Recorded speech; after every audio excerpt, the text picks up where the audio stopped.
안녕하세요. 때로는 말이죠. 뭔가를 더 좁게 만들려면 합치는 게 아니라 나눠야 할 때가 있는 것 같습니다.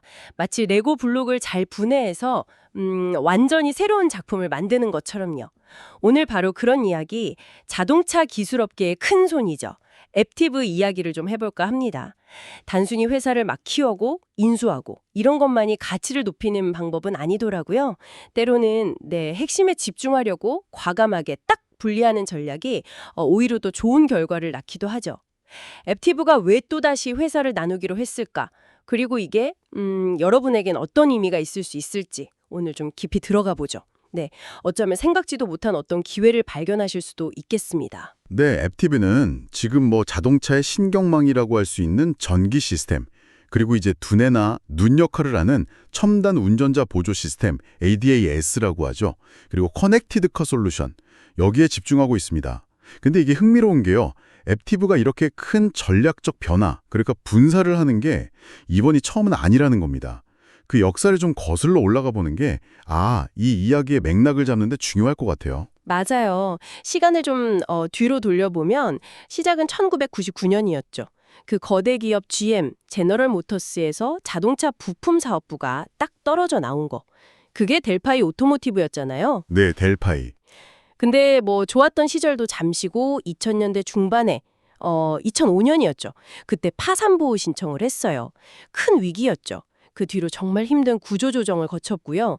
그리고 한참 뒤인 2017년 이때 이제 결정적인 변화가 있었죠.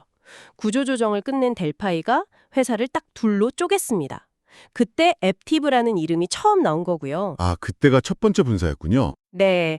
그래서 기존 델파이는 나중에 델파이 테크놀로지스로 이름을 바꿨는데 거기는 이제 내연기관 중심의 파워트레인 기술이나 센서 이런 전통적인 사업을 계속했고요.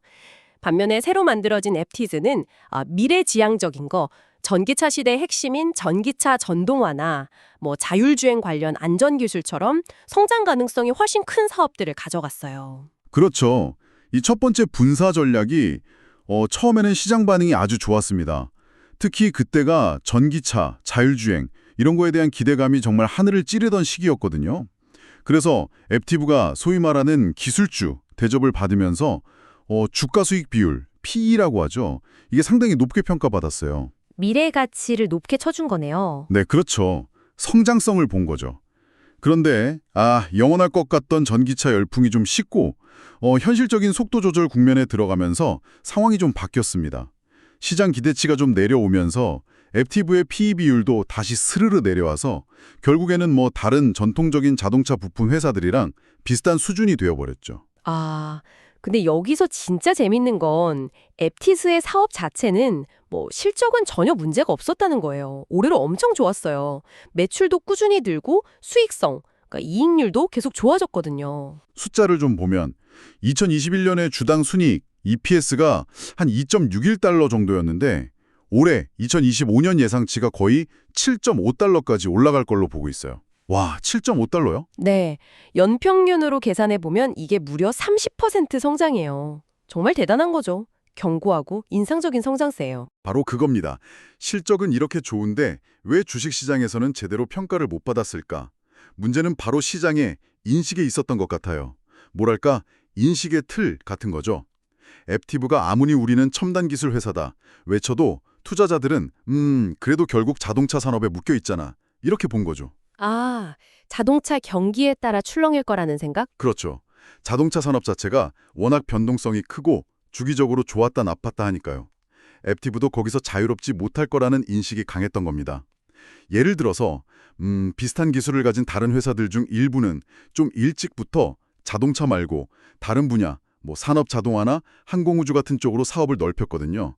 그러면서 자동차 부품 회사라는 꼬리표를 좀 떼어내는 모습을 보였는데 앱티브는 상대적으로 그게 좀 부족했다, 이런 평가를 받은 거죠. 그래서 실제 버는 돈이나 성장성에 비해서 기업 가치가 좀 낮게 평가되는 그런 상황에 놓인 겁니다. 그러니까 회사는 막 미래로 가는데 시장은 자꾸 백미러만 보고 있었다. 이런 느낌이네요. 답답했겠는데요? 네, 회사 입장에선 그렇죠. 그래서 앱티브가 또다시 칼을 빼든 거군요.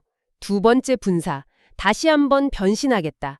어떻게 보면 예전에 성공했던 공식을 다시 한번 써보려는 것 같기도 하고요. 이번 계획의 핵심은 이거죠.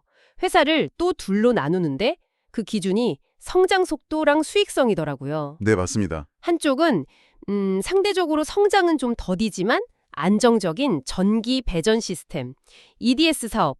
이게 자동차 안에 들어가는 복잡한 전선 묶음, 와이어링 하네스 만드는 거잖아요. 네, 그렇죠.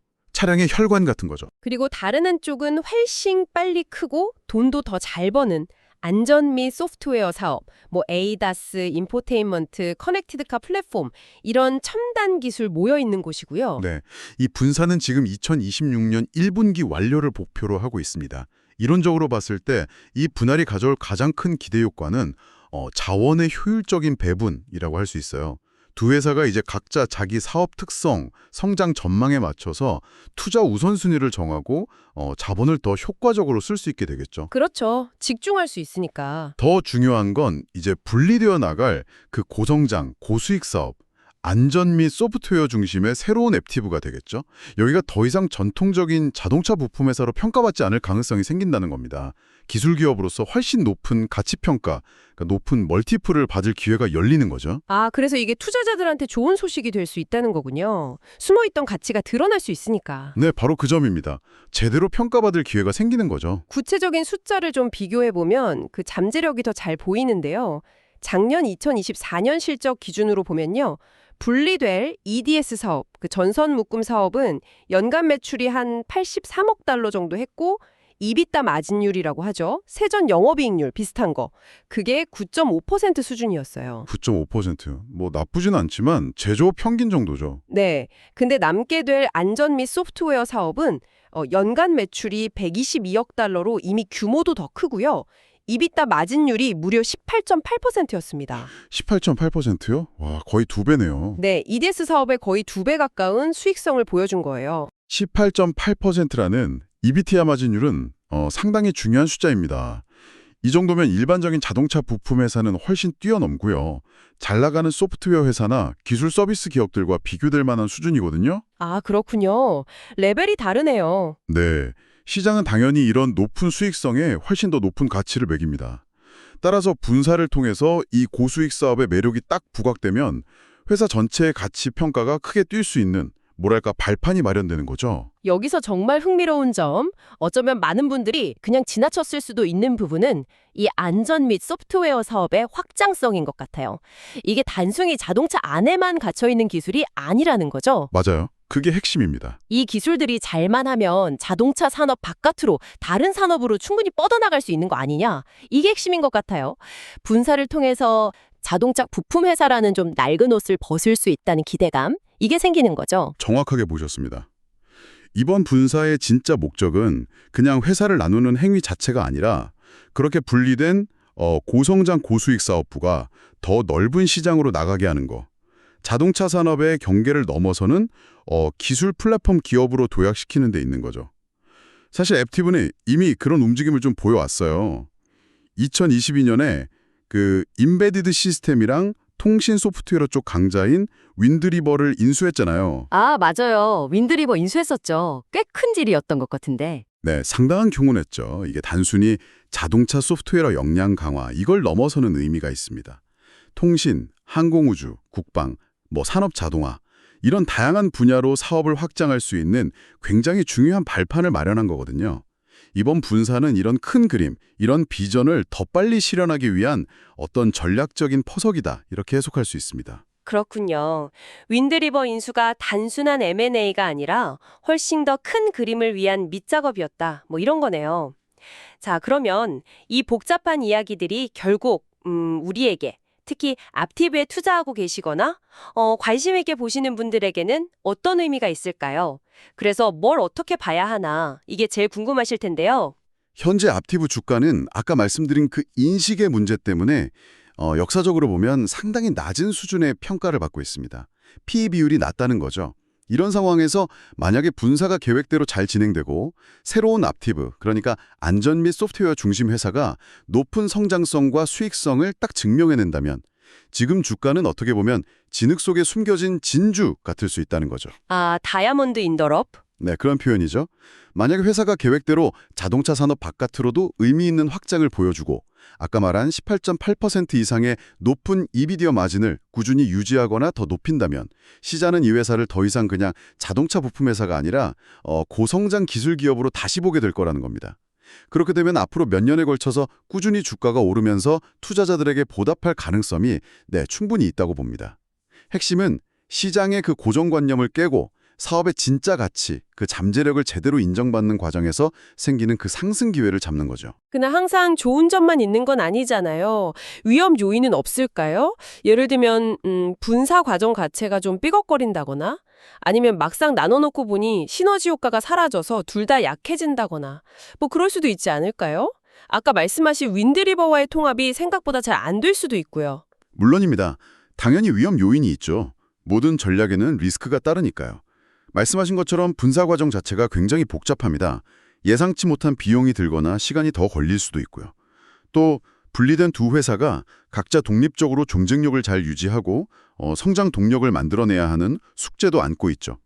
특히 EDS 사업부 쪽은 상대적으로 낮은 성장성이랑 수익성 문제를 어떻게 극복할 거냐. 이게 중요할 거고요. 그렇죠. 거기도 숙제가 있겠네요. 네. 그리고 안전 및 소프트웨어 사업부도 윈드리버의 시너지를 제대로 내고 자동차 외 산업으로 성공적으로 진출하는 게 말처럼 쉬운 일은 아닐 수 있습니다. 경쟁도 당연히 치열할 거고요. 그래서 분사 발표 하나만으로 모든 게 끝났다. 이렇게 보기는 어렵고 앞으로 회사가 계획을 얼마나 잘 실행하는지 이걸 계속 면밀히 지켜봐야 합니다. 다만 잠재적인 보상이 그만큼 크기 때문에 우리가 주목할 가치가 있다. 이렇게 말씀드리는 거죠. 네, 정리를 좀 해보면 그림이 꽤 명확해지는 것 같습니다.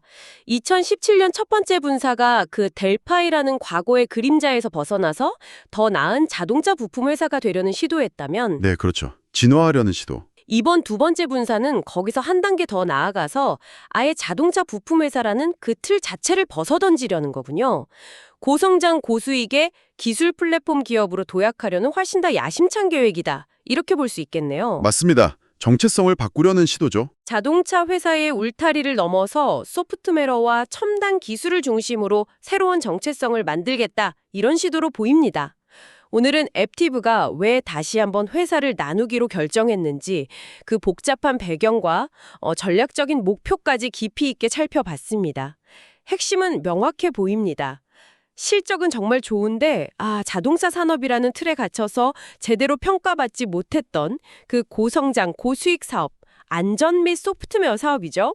이걸 독립시켜서 그 잠재력을 시장에서 제대로 인정받겠다. 이런 강력한 의지의 표현으로 보입니다. 네.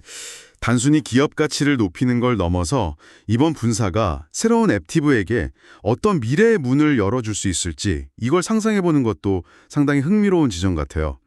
안전기술과 소프트웨어 역량에 이렇게 집중적으로 투자하는 것이 과연 자동차를 넘어서 우리가 아직 생각하지 못했던 어떤 새로운 영역으로 이 회사를 데려갈 수 있을까? 예를 들면 스마트시티 인프라라든지 차세대 로보틱스 아니면 의료기술 분야와의 융합 같은 그런 가능성도 열려 있을지 모르겠습니다. 이 질문을 여러분께 마지막으로 던져보면서 오늘 이야기를 마무리할까 합니다. 여러분의 생각은 어떠신가요?